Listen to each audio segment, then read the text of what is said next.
everyone. Welcome to another edition of the Cybersecurity Matters podcast, also referred to as COVID Hair.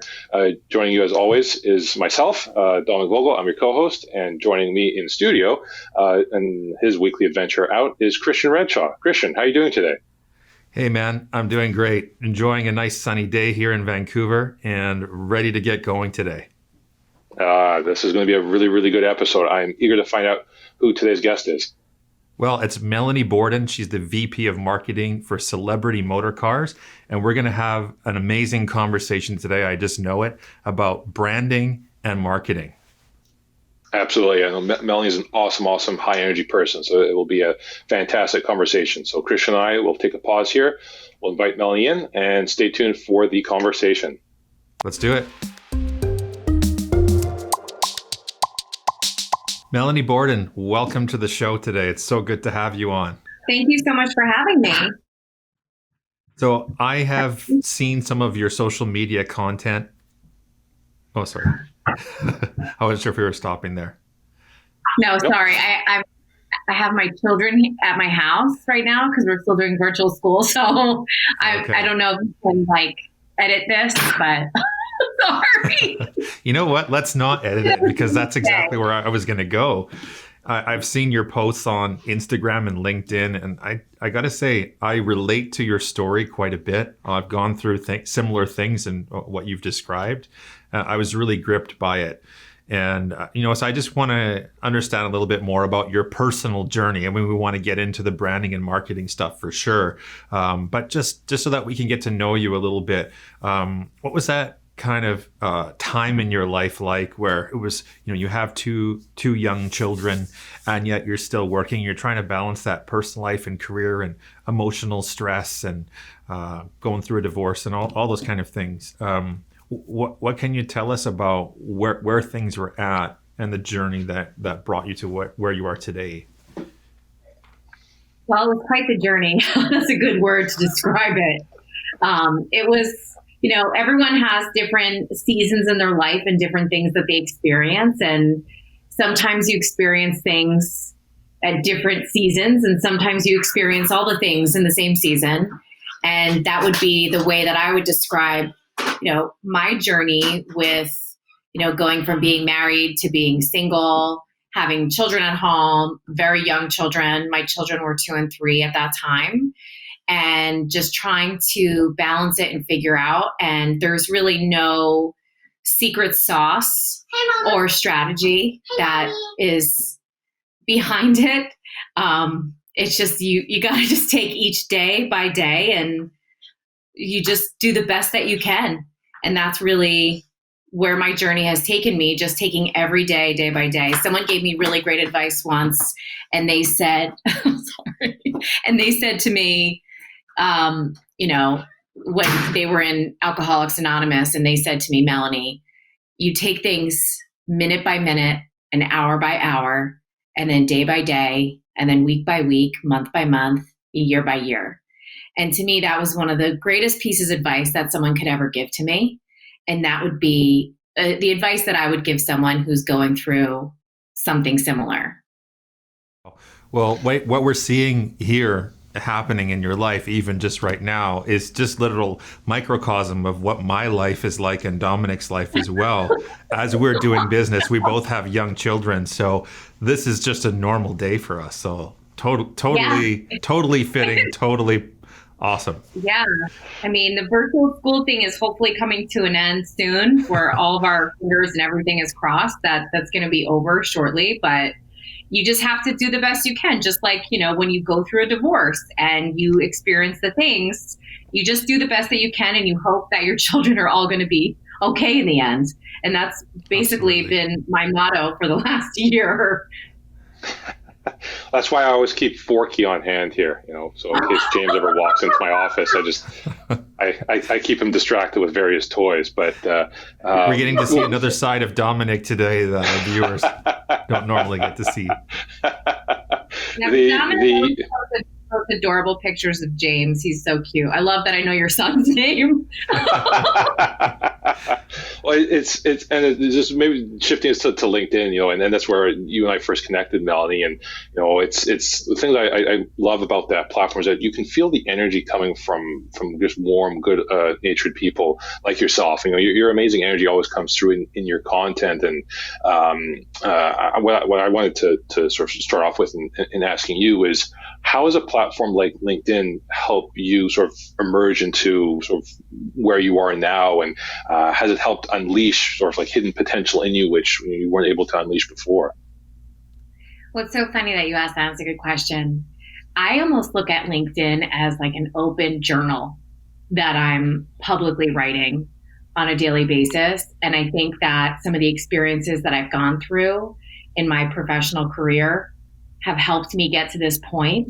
And these are the things that I think and I've put out there into the world. And that side of it is really helping my connections understand who I am and where my head is at.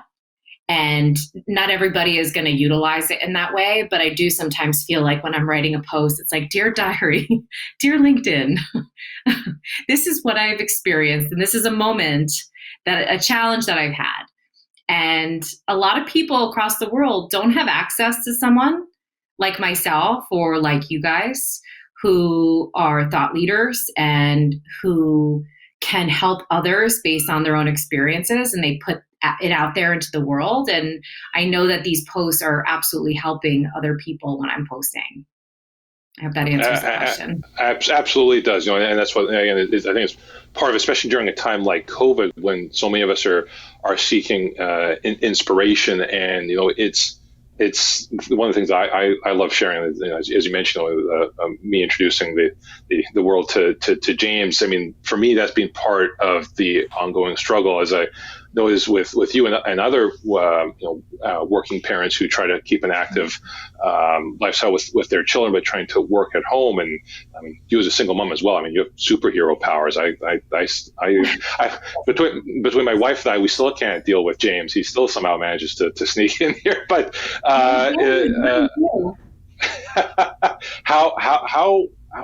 what would your message be for people who are still struggling with that, I guess, the harmonization of being able to, be a good parent, be an active parent, but still working? I know I've heard from so many people who feel that they're working harder, longer hours now. They may not be working 9 to 5, but they're working till midnight or 1 a.m.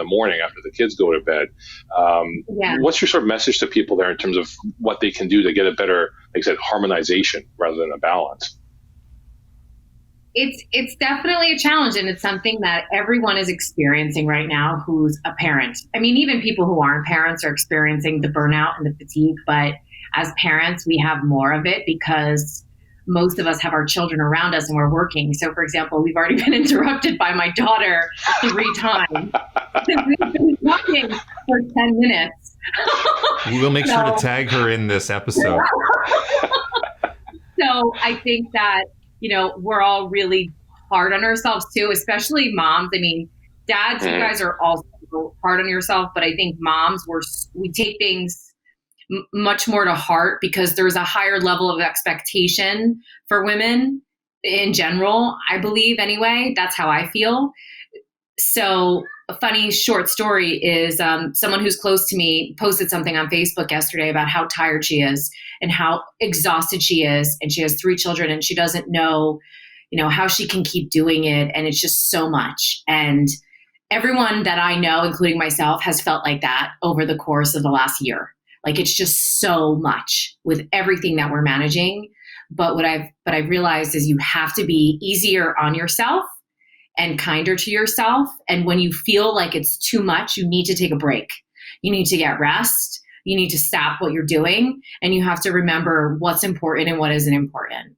And that's been a couple of things that I've said to myself while, in this journey for the last year is what's important. And is getting upset worth it? Yeah, no, absolutely. And that's back to the mindset. And I know I'm hogging the mic, but I want to ask you one more question before I flip back to Christian. In terms of, again, where you see sort of that, going back to what we were talking about with LinkedIn, there's a lot of good positive energies on platforms like LinkedIn, but there's also a lot of negative trolls, negative feedback. Anytime you put yourself out there, you open up the possibility that someone will just shoot you down, kind of thing. What's your advice to people who, again, put something out there on social media platforms and then are immersed with, like I said, the negative trolls? What's your advice for how they can overcome that, or look at it through a different lens? So there's a couple different ways that you can handle the trolls, and there's a few different types of ways that the trolls come out from underneath their bridge. So the first way is they will send you a comment on your post. The second way is they will send you a direct message. So there are a couple different schools of thought on this, and there's no wrong way to do it. It's really a personal preference. So for myself, if someone says something negative or comments about how I look or makes comments on my physical appearance in any way, shape, or form, I report them and I block them. And that's basically one and done. Now, if someone has a difference in opinion, let's say, for example, I'll use one of my posts as an example. Someone doesn't think a strategy is the best strategy and they have another solution for a strategy. I would basically, comment back to them. But there is no way. Some people continue to respond to the trolls, even if they make negative comments. It's just not something that I feel I have the time or energy to waste on. And that's just generally how I do it. Now, for a business, I think you have a different type of an approach. I think for a business, you have to validate to a certain extent what your customer or potential customer is saying. And the more that you validate, it's just like reputation management. If you validate your position, it makes the person who's commenting look like maybe they're just a crazy person who's commenting, versus if you come from a place of, you have the experience, you know what you're doing, and this was the solution that was made, it just gives them a different look and feel, so to speak, if that makes sense. Absolutely. No, that's such a wise guidance, and that's why it's so. I think it's so important to be able to have positive energy as well, and that's why I was so grateful to originally come across your path. I'm the positive troll. I'm too large to fit under a bridge, but you're not a troll, though. I feel like troll. My kids watch that movie Trolls. So, yes. And they're all like glitter and positive and happy, but I mean, it is true. Trolls are keyboard warriors, the people who hide behind their computers and they say negative things. But I think it also ties back to more people have been on their computer for the last year because of what's gone on with COVID. And there are a lot of people out there who are really unhappy right now. Mm-hmm. And I think that there have been more of an influx of these types of people just due to the circumstances with what's happening with COVID. So I think it's my turn finally to ask my question that I've been pregnant to ask here. Okay. So we're transitioning a little bit here from harmonizing family and work. Well, maybe we're not ready to leave off that topic yet, but let's just quickly stray away into business. So how do you harmonize, because you do personal branding for yourself, which I've seen a lot of it, and then you also do marketing and branding in the automotive industry. How do you kind of harmonize doing those two things simultaneously? So I've been working in the auto industry since 2009, and I've worked on both sides, the supplier/vendor side and also on the retail side. And if you could believe it or not, this is like the worst time to do a podcast. It's like the only time I get on the phone or I do anything over a computer, it's like all of a sudden it's so loud at my house and everything is happening at once. Sorry. Okay. So what I was going to say is, believe it or not, I actually don't do necessarily branding for work. I work in the auto industry, and what I mainly do is I work in marketing. I mean, I do work in branding to an extent, but not at the level that I promote on LinkedIn. for the dealer group back in January of 2020, right before COVID hit, I had found that there was an opportunity for the salespeople to be marketing and branding themselves as thought leaders, and to be able to promote themselves on social media as another way to drive gross profit. And that's how the whole marketing and branding story started for myself on social, because I started doing it myself. So I created a social media and branding guide, and then I just implemented it myself. And that's really where the storyline and the talk track came from with regard to branding. But I wouldn't necessarily consider myself to be someone who works in branding, if that makes sense. But officially I work in marketing. But I know marketing and branding overlaps. And, a lot of what I do, ties into PR, traditional marketing and advertising, digital marketing and advertising. So it's all, I kind of put everything into one bucket. I wouldn't just only categorize myself as someone who works in branding. Right. So you just kind of, as it naturally flows, you're posting about the automotive industry, and then you're posting about yourself just as right. as Exactly. It comes to you. Exactly. Gotcha. And that's what I would recommend to anybody who is looking to build a name for themselves, is to really identify what their goals are and what they're looking for. When I started posting, I wanted to make a name for myself in the auto industry. I wasn't active on any social. I mean, I had a LinkedIn profile. I had, a few thousand followers, but I wasn't active. I wasn't posting with intent. And so one of the things that you can do when you're posting is you can really have a strategy and a plan and tie it back into a goal of yours. So mine was to create a name for myself in the auto industry. And ultimately that's what I did. So I incorporate, a lot about myself, a lot about my personal life, as you both know. I also incorporate my knowledge base, but I don't reveal too much about what I do in my day-to-day, because that's my secret sauce that my employer really, what's the word I can look for? I don't give everything away.